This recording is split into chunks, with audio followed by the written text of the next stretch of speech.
विठ्ठल आवडे प्रेम भाव। हे दूध पिणार चहावाल्याच लय इचकून टाकतात बघा। कप भर दुधामध्ये 2-4 जण चहा पितात नाही, एकटाच बोके पिऊन चाललाय ना। मग मध्ये दूध गुंडी भर पेत जा, पण घरी पेत जा, आहे का नाही? बाहेर नाही, हीच केलं पाहिजे, आहे का नाही? किंवा ज्याच्या इथं लय मोठे त्याच्या इथं प्याचं, ज्याच्या इथं इकतच घेतलं पावशेर म्हणलं आपण दूधच आणतो, पुन्हा निरस करा। वा रे वा, गावरान बोक्या असतो नदीच्या कडीचा। असं नाही केलं पाहिजे। माणसानं परिस्थितीवर भान ठेवलं पाहिजे, आहे का नाही नागरे बुवा? हे बा, ज्याला बाहेर फिरायचं ना, बाहेर जसं असेल तसं राहिलं पाहिजे। महाराजाला काय, घरी जसं असं घरी जसं आहे तसं खातो, आणि बाहेर लागल ते मागवतो। बसायची जागा हाणायला पाहिजे, महिनाभर खाली नाही बसता सुंबळ्याला। घरी मला काय वाटतंय, आपल्याला काय पाहिजे ते बायकोला सांगा, आणि बाहेर जे असेल ते खावा। घरी जे वाढलं ते खातो, आणि बाहेर दूध असल्यावर बासुंदी असल्यावर बी दूध मागवतो। येडगळीस का काय रे? बासुंदी केल्यावर दूध मागत असते वय सुंबळ्या? येडपट काजू आल्यावर एक जण म्हणला शेंगदाणे आहेत का, पायात पडतो म्हणलं तू आता। काजू असल्यावर शेंगदाणे मागत असते तर किती येडपट काम आहे। अंजीर खाताना म्हणलं आमच्या बांधावरले उमर बी लय काचे। अरे चांडाळा, हे लय महाग आहेत रे, 1400 रुपये किलो आहेत, आणि तू इथले उमर पाखरं खाईन। येड्यावानी सोंग आहे ना।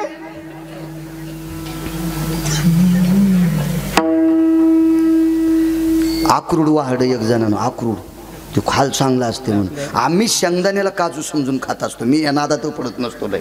आक्रूड वाहड ते म्हणलं आमच्या आईनं खारोड्या बी अशाच घातल्यात। अरे त्या बाजऱ्याच्या असत्यात रे सुंबळ्या, हे लय महागे, 2500 रुपये किलो। येडपटेस का काय तू? बाहेर फिरणाऱ्यानं भान ठेवलं पाहिजे। मोठा माणूस 4-5 लोक गेले, ज्ञानोबाराय, निवृत्ती दादा, मुक्ताई साहेब, सोपान काका आणि नामदेवराय। कान्होबाईनं पाहिलं, यायचा जप होता, जय जय राम कृष्ण हरी, जय जय राम कृष्ण हरी, जप ऐकला। कान्होबाईच्या लक्षात आले महाराष्ट्र कहा कि आप महाराष्ट्र के? जी। ज्ञानोबारायने सांगितलं, जी हम महाराष्ट्र के। जी जी जी, तुम्हारे महाराष्ट्र में काय वानवाता न पुरे वानिया, तुम्हारे महाराष्ट्र में नामदेव नामक एक संत है। जी, नामदेव नावाचे एक महाराज आहेत तुमच्या महाराष्ट्रात। वो बोले पत्थर को दूध पिलाता है। मुक्ताई साहेब म्हणले, ज्ञान दादा, हे झिपर पत्थर कोणाला म्हणाले रे? त्या मुक्ताई साहेब होत्या, आदिशक्ती। कोणाला म्हणाले रे पत्थर? ज्ञानोबाराय म्हणले, मुक्ता, ज्याला बाहेर घराच्या बाहेर पडायचं, त्यांनी 4 गोष्टी सांभाळायच्या। पहिली गोष्ट आहे पैसे कमी खर्चायचे। दुसरी गोष्ट आहे प्रवासात अर्ध्या पोळीनं कमी जेवायचं।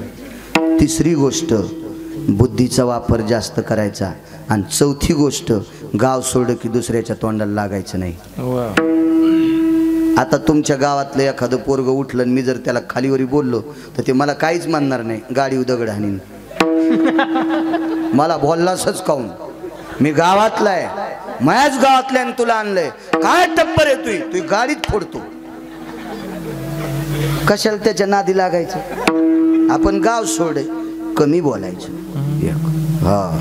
त्याच्या तोंडाला लागायचं नाही। प्रवासामध्ये पैसे कमी खर्चायचे।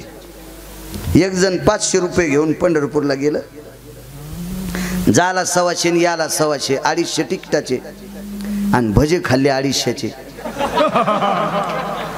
ते म्हणलं बुक्याला लाहायला पैसेच नाहीत। मी म्हणलं आता वाळू घेऊन जरशी। अरे बुक्या, 250 रुपयाचे भजे खातो, टपरी दिसली की भजन वडा, भजन वडा, चट गेले पैसे। प्रवास तो हो अर्थो भनंगा भयम व्याप्तिहा, हे काय नालायकाचं वाक्य का? अधिकाऱ्यांचं वाक्य।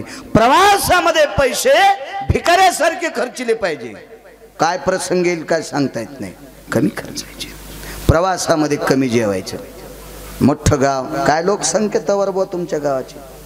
5000। मतदान लय मोठे, 11ची बॉडी आहे का?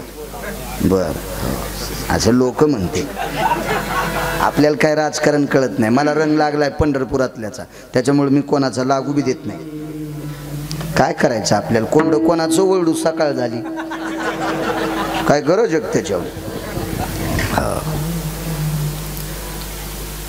मोठं गाव तुमच्या गावासारखं, पावसाळ्याचे दिवस आणि आषाढ महिन्यात युवायाची इथं आला. ईन भिजून आलेली होती. आता आपल्या पावसाळ्यात खेड्यापाड्यामध्ये भिजून आल्यावर एक फेवरेट आयटम असतो, डुबुकवड्या आणि भाकरी. डुबुकवड्या माहीत नसेल तुम्हाला. येसूर उकळला की चपात्या लाटता लाटतात त्याचाच उंडा टाकायचा की मधा डुबकून डुबकून, त्याचं नाव डुबुकवड्या. गळफाशे शेंगुळे, गळफाशे म्हणले ह्यार बळले मा कशाला गळफाशे म्हणते, शेंगुळे. हे असे धपाटे पावसात झडीत हेच खातन माणूस.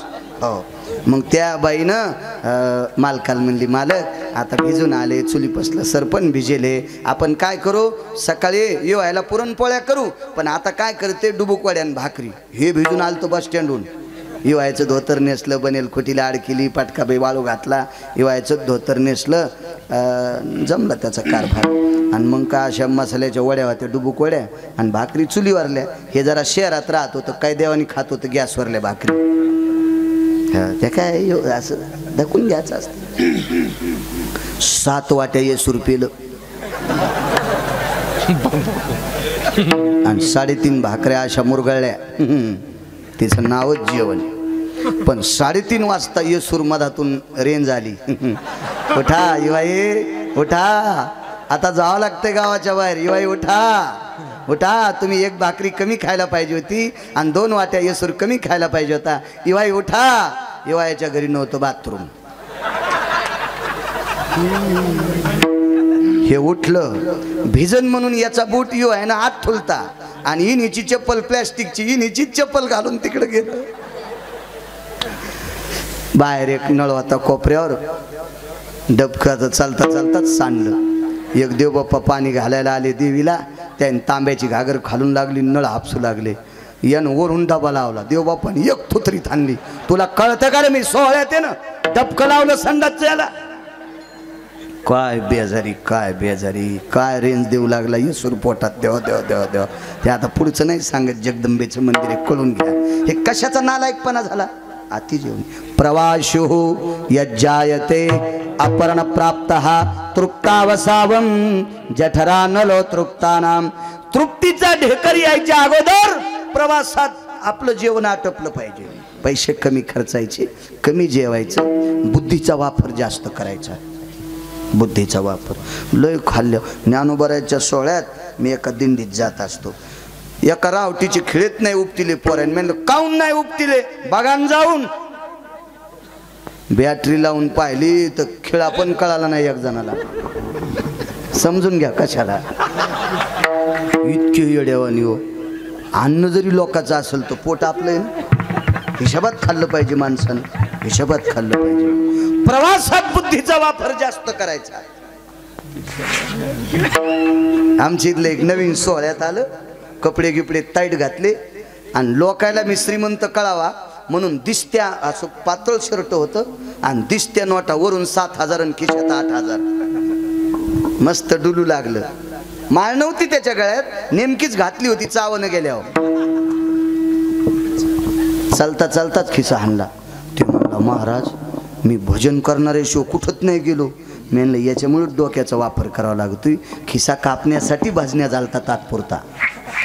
बुद्धीचा वापर जास्त करायचा आणि प्रवासात कमी बोलायचं, शिल्लक नाही बोलायचं. प्रांतभेद असतो, कुठं कुठले नियम वेगळे असतात. एका गावात आम्ही गेलो. त्या गावात प्राणप्रतिष्ठा होती आणि तिथंच लग्न होतं. प्राणप्रतिष्ठेला आम्ही 4-5 जण आणि लग्न लावलं. त्याला गावात लग्नाची पद्धत होती, बसून लग्न लावायची. यान घेतला ताण, बसून लग्न असतं का. मी म्हणलं मुकाट्या बसही वास्तू शांतीचे बी पैसे द्यायचे नाही. तू येड्यावनी काय करायला, त्याच्या गावात पद्धत आहे झोपून लावायची. तुला काय करायचं त्याच्याहून, फोकट कळण शेंडी वळवळ. आपल्याला काय गरज आहे का. प्रांतभेद असतो ज्या त्या भागामध्ये. बसून लग्न लावायची पद्धत आहे. आपल्याकडे उभं करतात, दोघे करावी उभी अंतरपटा ते धरा वधूवरा दृष्टा दृष्ट न करणे. जुना काळ होता तो, आता याच्यातही बदल पडला. नवरदे नवरी तिकूनच गुदगुल्या करीत येतील मेरा महबूब हे महबूब यांच्या पाशान अख्तर भाईने काय बी असतात का लग्नामध्ये येडपटपणा आहे न त्यो जयचे लग्न अजिंक्य तो झालं का तू या लग्नात निदान मंगलाष्टक तरी चांगले मन रे बापू हे आजा तो झालं वाट तुला पोरग झालंय विठाला विठाला विठाला